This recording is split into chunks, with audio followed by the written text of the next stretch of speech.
Good morning, good afternoon, CIU listeners. CIU podcast is Kampala International University podcast.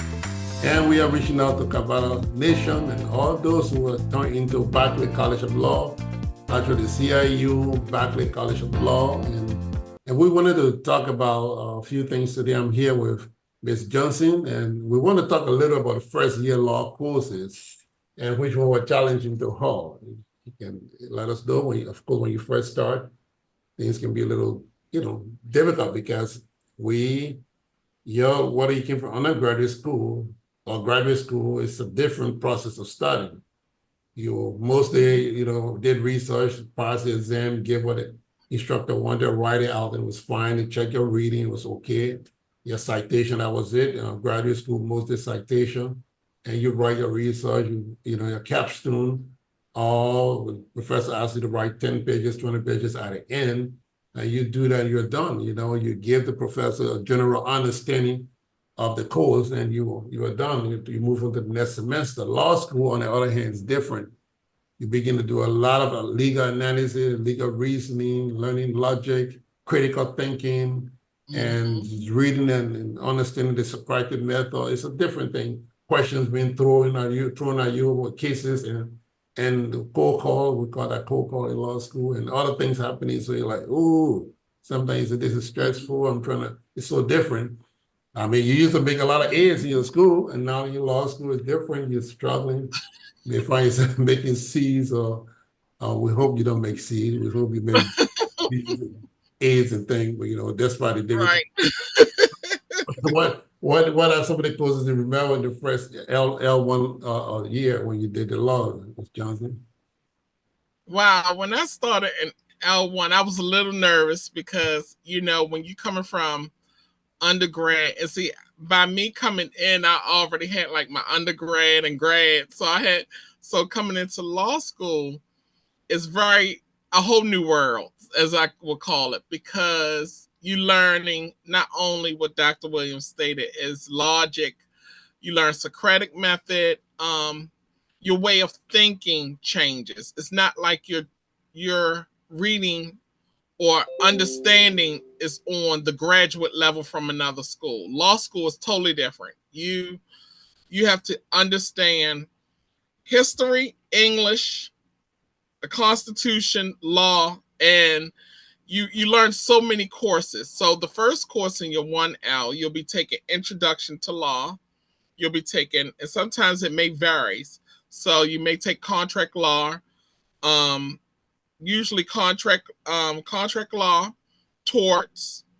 You'll take criminal law, and only the four classes, because unless you're going to go unless you're going to get a waiver or talk to your dean, but that's a process. But usually the maximum of three courses at a time, because it's very difficult to take four courses, especially if you're a working student, and you have other obligations, because you have to maintain not only that your job, but you also have to maintain your the requirements of the law school and meeting those academic requirements, and you have to keep a certain GPA in order to maintain your in order to maintain continue to basically stay in the program. So that's very important too.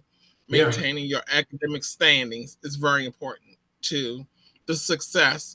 And one of my most difficult classes are always constitutional law. I mhm. think I think constitutional law has always been one of my, but having great faculty like Dr. Williams, and it depends on the professor. It depends on who's teaching it, because sometimes it's learning from different professors. You may say, "Hey, oh, this teacher teach really good. I understand the concept.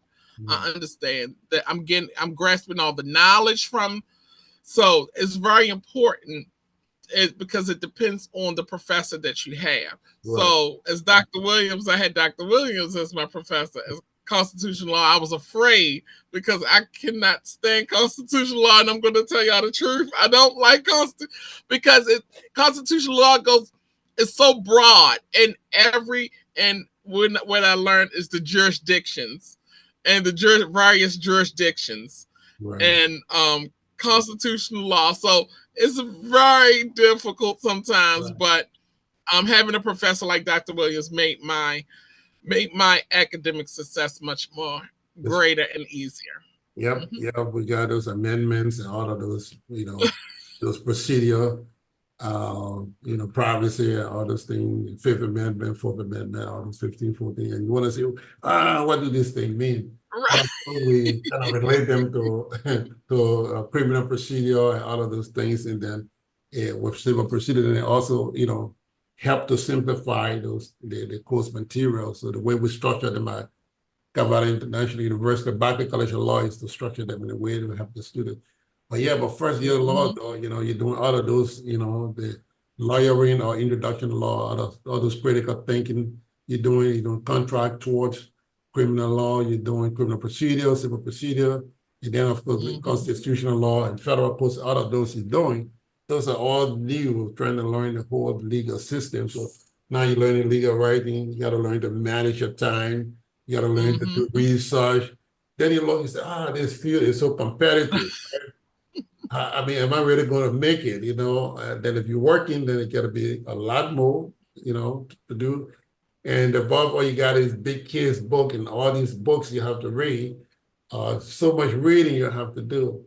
Of course, later on after the first year or middle, you start learning how to Hmm. study to help you to understand. Now, we try to simplify that in our school by teaching. Professors have to teach the courses, not just Hmm. discussing the cases, but teaching the actual law part. So we help to reduce some of that stress, but still, you got to have proper time management. If Right. not, you're going to Exactly. be depressed. You're going to be hard. Hmm. First year is, Exactly. is a traditional law, foundational law courses, we call them. If you don't understand those foundational courses, then the rest will be hard for you. Like if you started to do international law or conflict of law, and that course alone has so many facets, the jurisdiction in it. Yes. You have civil Hmm. procedure, you have constitutional law in a conflict, you have contracts. Of course, you got tortious law, negligence. So that one course, international law or conflict of law, has all of those evidence. With a property, don't Hmm. everything is within it. What kind of violation are you having? So what kind of rule of law did he just violate? Application. He just got into trouble in another country. And then you Exactly. create a problem you created. Then you say, I'm just And going then to. you have to apply that law, and then you have to apply the law to the situation, to the case, and that's where it gets a little difficult because every case is different. You're not going to go in court and say, "Oh, I'm gonna have the same case every day." No, you're going to have different cases and different scenarios, especially when you're in law school. You learn the real life, real time scenarios. So it's very important.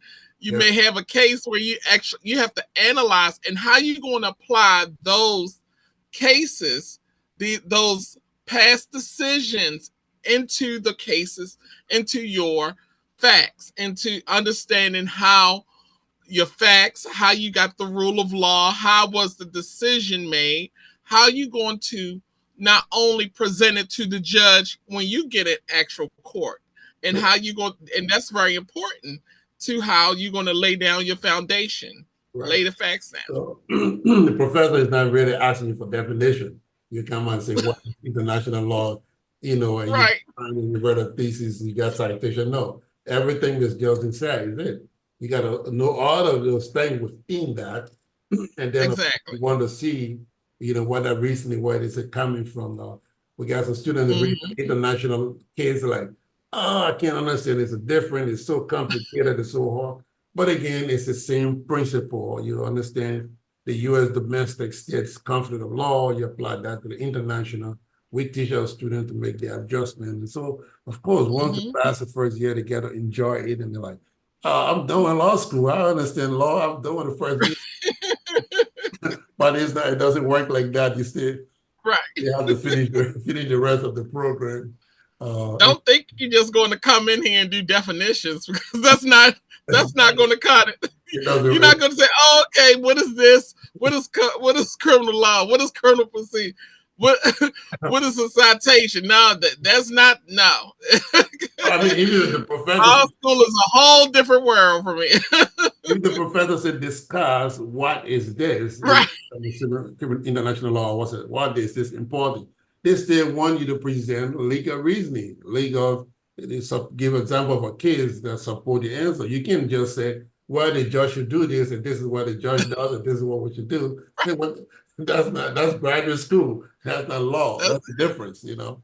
Um, anyway, so again, first year law is the heart of the program, but once you get done, then the rest is it's easy. We start to network and do other things. It's And just once you get past the first year and the second year, yes, once you get past the second year to your third year, I think it's more. you're it done. gets it's still difficult, but it's more moderate and get more easier as opposed to the first and second year. First and second year is the most difficult year in law school. So anyway, at the end of the day, it's nothing to be afraid of. Thank you, Ms. Johnson. Let's come in and make it. Exactly. Again, you can go to traditional school if you want to have hundreds of, more students in a classroom. At Berkeley College of Law, we have very few students, so we take that time to help nurture them to actually understand the legal profession. Exactly. Thank you so Mm-hmm. much for this episode. Again, to all of our listeners on CIU podcast, Berkeley College of Law, join in, like our video. Thank you so much for listening and always being part of our family, Cavada Nation. Thank you. Thank you, Ms. Johnson. Thank you. Okay, see you on the next episode. All right.